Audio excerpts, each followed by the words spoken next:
एक पिता ने अपनी बेटी का रिश्ता किया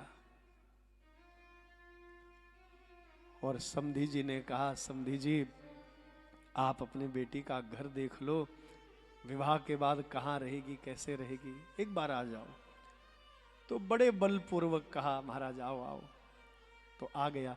बेटी के पिता बड़े संकोची होते हैं, नहीं आप भी बेटियों के पिता होंगे, बड़े संकोची होते हैं।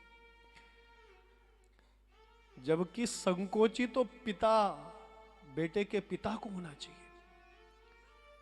दान देने वाला श्रेष्ठ होता है, दान लेने वाला छोटा होता है। और जो बेटी का कन्यादान कर रहा है, उस पिता का हृदय आप देखिए, अपने आंगन की खुशी को, अपने घर के उस खिलखिलाते हुए चंद्र को, वो चंद्रमुखी जो है उसको दूसरों के घर में भेज देता है। लेकिन बेटी का पिता बड़ा संकोची। अब जैसे स्वागत के लिए चाय आई, रिवाज परंपरा यही है ना, चाय देते हैं, बिस्किट वगैरह स्वागत के लिए। तो कैसे मना करूं, शुगर है, मीठी नहीं पीता हूं। लेकिन चुस्की मारी तो तब पता लगा ये तो बिना मीठे की बनी हुई है। डाइनिंग टेबल पर बैठ करके जैसे भोजन परोसा तो बड़ा संकोची होता है, कैसे बोलूंगा, मुझे परहेज है, बीमार रहता हूं, डॉक्टर ने ये बताया ये नहीं खाना, ये चीजें नहीं खानी है। और जैसे डाइनिंग टेबल पर बैठे तो बंधुओं, जो जो मना किया हुआ था डॉक्टर ने वो कुछ भी नहीं बना हुआ है। जो जो पिताजी ग्रहण करते हैं वही सब, बिल्कुल सात्विक सादा भोजन। समधी जी ने सारा घुमाया, बोले ये है, यहाँ तुम्हारी बेटी रहेगी, ये तुम्हारी बेटी का घर है। अब जब जाने लगे तो बेटी का पिता पूछने लगा, बोले समधी जी जब मैं आया तो चाय पी तो बिना मीठे की, भोजन में भी वही सब था जो मैं ग्रहण करता हूं, बड़ा सीधा सादा भोजन, आपको कैसे पता चला ये?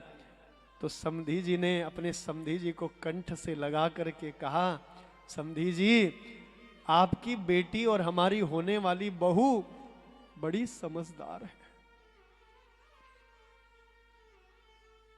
जब आप यहां आने वाले थे उससे पहले ही फोन करके बता दिया, मेरे पिता कुछ बोलेंगे नहीं, बड़े सीधे हैं, बड़े लाटे हैं, वो बड़े भोले हैं, वो कहेंगे नहीं, तुम जो दोगे, जो खिला पिला दोगे वही खाओगे, वही वही ग्रहण कर लेंगे, पर लेकिन उनको ये मत देना, हमारी बहू आपकी बेटी बड़ी समझदार है। बेटी के पिता के आंसू छलक पड़े, झर झर झर झर झर झर करके।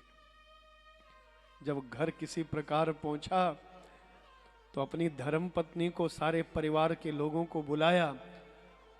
उसकी स्वर्गवासी माता की फोटो टंगी थी, फोटो पर हार टंगा था। उसने स्वर्गवासी माता की फोटो का हार उतार करके कहा, मैं कितना मूर्ख था जो ये समझ बैठा था कि मेरी मां मुझे छोड़ करके चली गई, लेकिन आज मुझे पता लगा मेरे घर में मेरी बेटी, मेरी बेटी के रूप में मेरी मां मेरे घर में थी। आज मुझे पता लगा कि मेरी बेटी नहीं बल्कि मेरे घर में मेरी मां ही मेरी बेटी के रूप में आई थी। आज मुझे पता लगा। उसने वहां फूलों की माला जो थी फोटो पर चढ़ी हुई उसको उतार करके फेंक दिया, अपनी बेटी को कंठ से लगाया, दुलार किया। तो ऐसी ममतामयी है वो बेटी, और हम ऐसे अभागे उस बेटी को गर्भ में ही मार देते हैं। आज अनुपात बिगड़ रहा है प्रकृति का, ध्यान देना। वो कन्या, वो देवी, वो प्रकृति स्वरूपा है, और प्रकृति से छेड़छाड़ करोगे तो सर्वनाश हो जाएगा। ध्यान देना, वो प्रकृति देवी है। आज हम प्रकृति से छेड़छाड़ कर रहे हैं, संतुलन बिगड़ रहा है। जहां 100 बेटे पैदा हो रहे हैं, 100 लड़के पैदा हो रहे हैं, 100 लड़कों के बीच में 70 बेटियां पैदा, ये आंकड़ा बता रहा हूं आपको मैं। जहां 100 लड़कों का जन्म हो रहा है वहां 70 बेटियां पैदा हो रही हैं। बेटों के लिए बहुएं नहीं मिल रही हैं आज। कितना बड़ा दुर्भाग्यपूर्ण है। बेटियों को प्रेम दीजिए, बेटियों को आगे बढ़ने का अवसर दीजिए। आज बेटियां जो है, लोग कहते हैं साहब बहुत पढ़ा लिखा समाज हो गया, और उतनी ही हमारी बेटियां जो है उनका बड़ा शोषण किया जा रहा है। तो बंधुओं, आज समाज को जागरूक होने की आवश्यकता है।